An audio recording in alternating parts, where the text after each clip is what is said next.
আসসালামু আলাইকুম রহমতুল্লাহি ওবরাকাতুহু ওয়া মাগফিরা।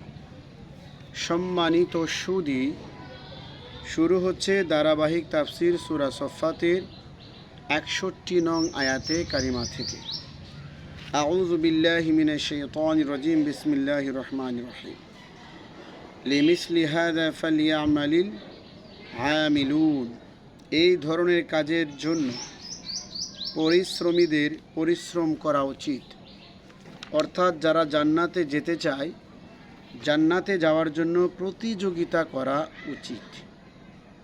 আল্লাহ তাআলা বলছেন, আযালিকা খায়রুন নুজুলান আম শাজারাতাম আম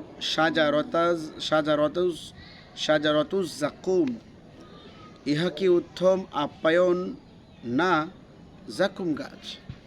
জান্নাত কি উত্তম আপ্যায়নের জায়গা না, নাকি জাক্কুম ফল, যেটা জাহান্নামের তলদেশ থেকে তৈরি হয়, শয়তানের সিংহের মতো খাবার?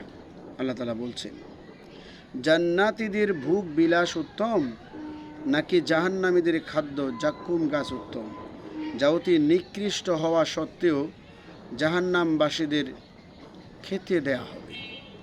ইন্না জাআলনাহা ফিতনাতাল লিয-যালিমিন।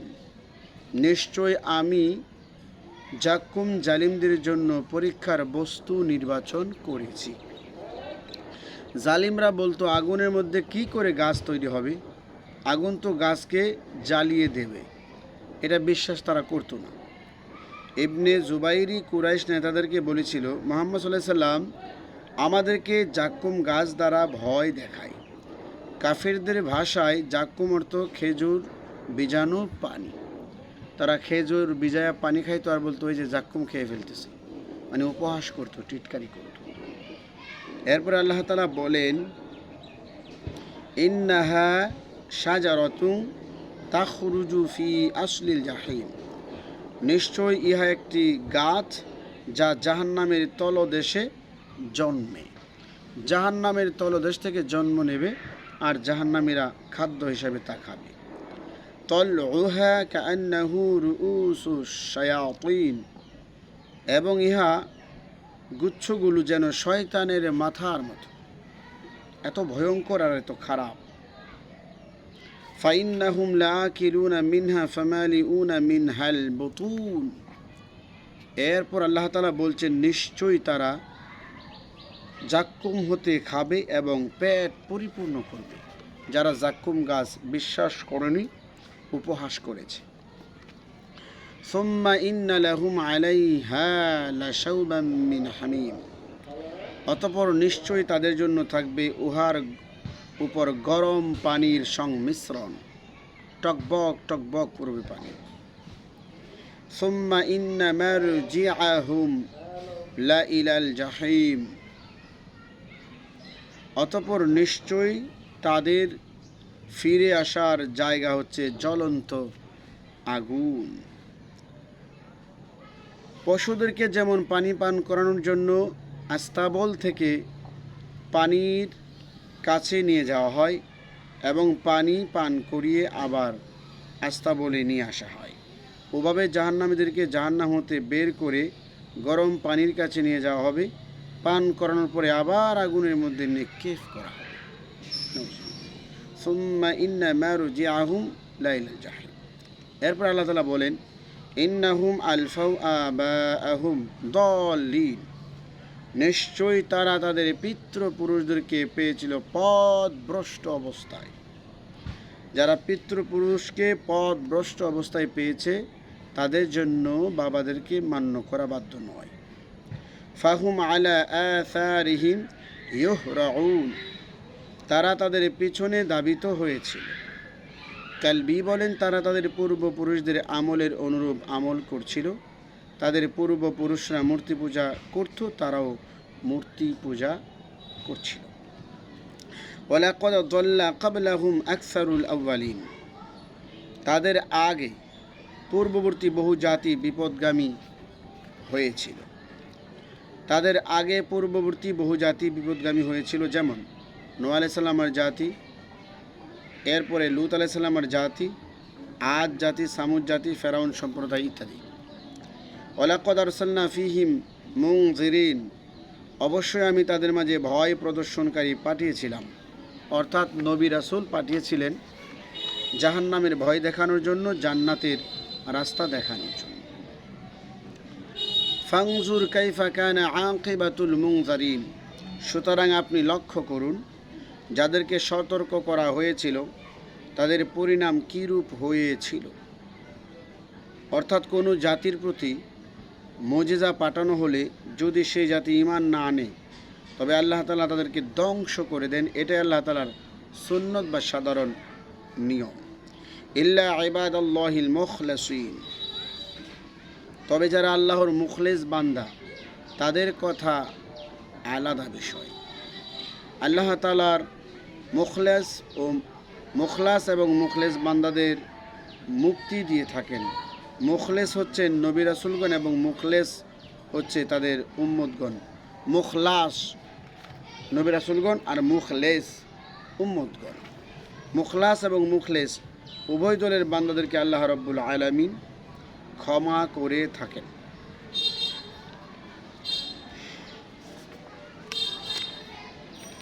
এরপরে আল্লাহ রাব্বুল আলামিন আরো বলেন, ওয়ালাকাদ নাদানা নূহুন ফালানি'মাল মুজিবুন, নিশ্চয় নূহ আলাইহিস সালাম আমাকে ডেকেছিল, আমি তার ডাকে কত উত্তম সাড়া দানকারী ছিলাম। আল্লাহ তাআলা বলছেন আমি তার ডাকে সাড়া দিয়ে তাকে এবং তার সাথী মুমিনদেরকে মুক্তি দিয়েছিলাম, তাই আমি উত্তম সাড়া দানকারী। ওয়ানাজ্জাইনাহু ওয়া আহলাহু মিনাল কারবিল আযীম, আমি তাকে এবং তার পরিবারকে মহা বিপদ হতে রক্ষা করেছিলাম। পরিবার বলতে এখানে শুধু স্ত্রী পুত্র নয়, যারা ঈমান এনেছিল, নৌকার ভিতরে যারা আরোহণ করেছিল সবাই ছিল নূহ নবীর ঈমানী পরিবার। ওয়াজআলনা যুররিয়াতাহু হুমুল বাকিন, আমি তার সন্তানদেরকে একের পর এক পৃথিবীতে অবশিষ্ট রেখেছি। আদম আলাইহিস সালামের ইন্তেকালের পর নূহ আলাইহিস সালামের প্লাবনের সময় পুরো পৃথিবী ধ্বংস হয়ে গিয়েছে। এরপরে নূহ আলাইহিস সালামের সন্তান হাম, শাম, ইয়াফিস, কানান তো মারা গেল পানিতে ডুবে। হাম, শাম, ইয়াফিস এই তিন সন্তানদের বংশধারায় বংশক্রমে আমরা দুনিয়াতে রয়েছি। ওয়া তারাকনা আলাইহি ফিল আখিরিন, এবং আমি তাকে পরবর্তীদের স্মরণ রেখেছি। অর্থাৎ নূহ আলাইহিস সালামের জিন্দেগি, ওনার সন্তানদের জিন্দেগি আমাদের কাছে জীবন হিসেবে রেখেছেন। আমরা বারবার স্মরণ করছি, এমনকি এই মুহূর্তে তাফসিরের মাধ্যমে স্মরণ করছি। নূহ আলাইহিস সালাম মানব জাতির দ্বিতীয় পিতা হিসাবে বিবেচিত ছিল, পরিচিত ছিল। পৃথিবীতে সকল জাতি তাকে চিনে এবং সম্মানের সাথে স্মরণ করে। এই কথাখান আল্লাহ রাব্বুল আলামিন বুঝাচ্ছেন। এরপরে আল্লাহ তাআলা বলেন, সালামুন আলা নূহিন ফিল আলামিন, সমস্ত সৃষ্টিকুলের মধ্যে নূহ আলাইহিস সালামের প্রতি শান্তি বর্ষিত হোক। ইন্না কাযালিকা নাজিজিল মুহসিনিন, নিশ্চয় আমি এভাবেই সৎ কর্মশীলদেরকে পুরস্কার দান করে থাকি। ইন্নাহু মিন ইবাদিনাল মুমিনিন, নিশ্চয় তিনি ছিলেন আমার মুমিন বান্দাদের অন্যতম। নূহ আলাইহিস সালাম। সুম্মা গরাকনাল আখরিন, অতঃপর আমি অবশিষ্টদেরকে ডুবিয়ে দিয়েছিলাম যারা নৌকার মধ্যে আরোহণ করেনি। 50 কম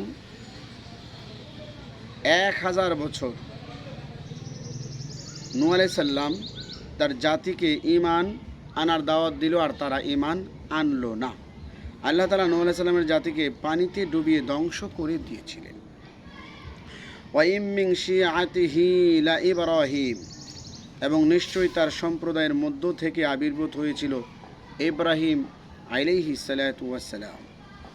ইব্রাহিম আলাইহিস সালামের পিতা আজর, তার পিতা শারাখ, তার পিতা আরোগ, তার পিতা ফালেগ, তার পিতা আবের, তার পিতা সালেখ, তার পিতা এরফাখশাজ, তার পিতা এরাম, তার পিতা শাম, তার পিতার নাম নূহ আলাইহিস সালাম।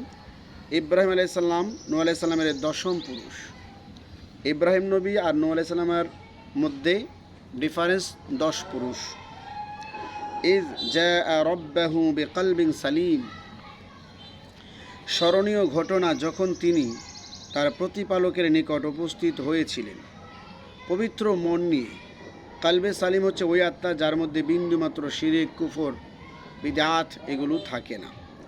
ইয ক্বালা লিআবিহি ওয়া কওমিহি মাযা তা'বুদুন, যখন তিনি তার পিতাকে এবং জাতিকে বলেছিলেন তোমরা কিসের পূজা করতেছ। ইব্রাহিম আলাইহিস সালাতু ওয়াস সালাম যখন তার আব্বা আজরকে বলেছিলেন আইফকান আলিহাতান দুনাল্লাহি তুরিদুন, তোমরা আল্লাহকে বাদ দিয়ে কি মিথ্যা ইলাহ কামনা করছো? তোমরা নিজেরাই তৈরি করছো মূর্তি, এরপরে তোমরা তাকে রব মনে করো। ফামা যন্নুকুম বিরাব্বিল আলামিন, সমস্ত সৃষ্টির রবের ব্যাপারে তোমাদের কি ধারণা, মানে মহান রব্বুল আলামিনের ব্যাপারে আব্বাজান তুমি সহ তোমার জাতির কি ধারণা। ফানাযরা নাজরাতান ফিন নুজুম, অতঃপর তিনি একবার তারকারাজির দিকে তাকালেন। ইব্রাহিম আলাইহিস সালাতু ওয়াস সালাম এর ইচ্ছা ছিল যে তার জাতির কাছে প্রমাণ করা যে তাদের মূর্তিগুলো ইলাহ হওয়ার যোগ্য নয়। এই কাজের জন্য তিনি একটি সময়কে বেছে নিয়েছিলেন। আগামীকাল তাদের ঈদ এবং সমাবেশ, তারা মূর্তিদের কাছে প্রবেশ করে তাদের জন্য বিছানার ব্যবস্থা করত এবং ঈদে যোগদান করার পূর্বে মূর্তিদের সামনে খাবার রেখে যেত এবং মনে করত তাদের ভগবানরা তাদের খাবারের উপরে বরকত দান করবে। মেলা থেকে ফেরার পথে তারা খাবার বের করে নিয়ে খাবে। তারা মেলায় যাওয়ার সময় ইব্রাহিম আলাইহিস সালামকে বলল, আগামীকাল তুমি আমাদের সাথে মেলায় যাবে না? তখন তিনি তাদেরকে দিকে তাকিয়ে বললেন, আমি অসুস্থ।